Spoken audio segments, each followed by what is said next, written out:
Hello. അപ്പോൾ നമ്മളൊക്കെ ഈ പാത്രം അടുപ്പിൽ വെച്ച് കഴിഞ്ഞാൽ അത് കഴുകൽ വലിയ റിസ്ക്, കഴുകണില്ലാതെ റിസ്ക് കരി നമ്മളെ കൈമലാവണത്. അപ്പോൾ അതൊന്നും ഇല്ലാതെ നമുക്ക് എങ്ങനെ പാത്രം കഴുകാൻ നോക്കാം. ഈ കാണുന്ന പാത്രങ്ങളൊക്കെ എൻ്റെ ഉമ്മയുടെ സമ്പാദ്യമാണ്. എൻ്റെ ഉമ്മാക്ക് കുറച്ച് ക്യാഷ് കിട്ടിക്കഴിഞ്ഞതാ ഇങ്ങനെ പാത്രങ്ങൾ വാങ്ങി നിരത്തുന്ന ഒരു പരിപാടിയുണ്ട്. അപ്പോൾ ഇതാണ് നമ്മളുടെ കഥാനായിക. ഈ കാണുന്ന കുടുക്ക നമുക്ക് കരി ഉപയോഗിക്കാതെ എങ്ങനെ ക്ലീൻ ചെയ്തെടുക്കാൻ നോക്കാം.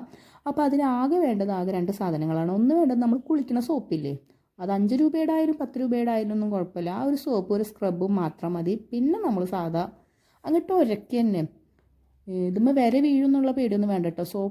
സോപ്പ് ഉപയോഗിച്ച് നമ്മൾ ക്ലീൻ ചെയ്യുമ്പോൾ പാത്രത്തിന് ഒരിക്കലും വിര വീഴൂല. മറ്റ് രീതിയിൽ സ്ക്രബ് ഉപയോഗിച്ച് കഴിഞ്ഞാൽ പാത്രത്തിന്മേൽ നന്നായിട്ട് വിര വീഴും.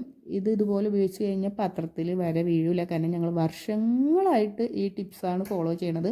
അതിന് മുന്നൊക്കെ നമ്മൾ കരിയൊക്കെ പൊടിച്ച് അങ്ങനെയൊക്കെയാണ് ഉപയോഗിച്ചുകൊണ്ടിരുന്നത്. ഇപ്പോൾ കുറേ കാലങ്ങളായിട്ട് ഈ പാത്രം ഇങ്ങനെയാണ് കഴുകണത്. പാത്രം കാണുമ്പോൾ തന്നെ അറിയാം അടുപ്പിൽ വെക്കണ പാത്രമാണ്. പക്ഷെ നല്ല വൃത്തിയുണ്ട്. എൻ്റെ ഉമ്മയുടെ പാത്രങ്ങളെല്ലാം നല്ല ക്ലീൻ ആൻഡ് ക്ലിയർ ആയിരിക്കും. ഇന്ന് ഈ റിസ്ക് എടുക്കണം ഞാനായതുകൊണ്ടാണ് പാത്രം അത്ര ഇങ്ങനെ ഉരച്ചൊരച്ചുകൊണ്ടിരിക്കണം. എനിക്ക് അങ്ങനെ അറിഞ്ഞുകൂടാ. ഞാൻ അധികം കരിയുള്ള പാത്രങ്ങൾ ഉപയോഗിക്കാറില്ല. ഇവിടെ വരുമ്പോഴാണ് ഇങ്ങനത്തെ പാത്രങ്ങളൊക്കെ ഉപയോഗിക്കുന്നത്. അതുകൊണ്ടാണ് ഇങ്ങനെ താമസം. ഓക്കെ, മനസ്സിലായല്ലോ. അപ്പോൾ അത് ഇത്ര സിമ്പിളാണ്. ഇങ്ങനത്തെ എല്ലാവരും പാത്രം കഴുകുമ്പോൾ ഇങ്ങനെയാണോ കഴുകാറ് അതോ കരി പൊടിച്ചിട്ടാണോ? ചിലവർ ചാരെടുത്തിട്ടൊക്കെ കഴുകണം ഞാൻ കണ്ടിട്ടുണ്ട്. ഈ ഒരു ടിപ്സ് ആർക്കെങ്കിലും പുതുതായിട്ടുള്ള അറിവാണോ എന്നുള്ളതും അതോ അതിൻ്റെ മുന്നേ നിങ്ങളൊക്കെ ഇങ്ങനെ തന്നെയാണോ കഴുകണം എന്നുള്ളത് എന്തായാലും കമൻറ്റ് ചെയ്യണം. എന്തായാലും ഇങ്ങനെ കഴുകാത്തവർ തീർച്ചയായിട്ടും കഴുകി നോക്കണം. ഇങ്ങനെ കഴുകി തുടങ്ങി കഴിഞ്ഞാൽ പിന്നെ ഒരിക്കലും നമ്മൾ കരി യൂസ് ചെയ്യില്ല. സിമ്പിളായിട്ട് തന്നെ നമുക്ക് പാത്രങ്ങൾ കഴുകി കഴിയും.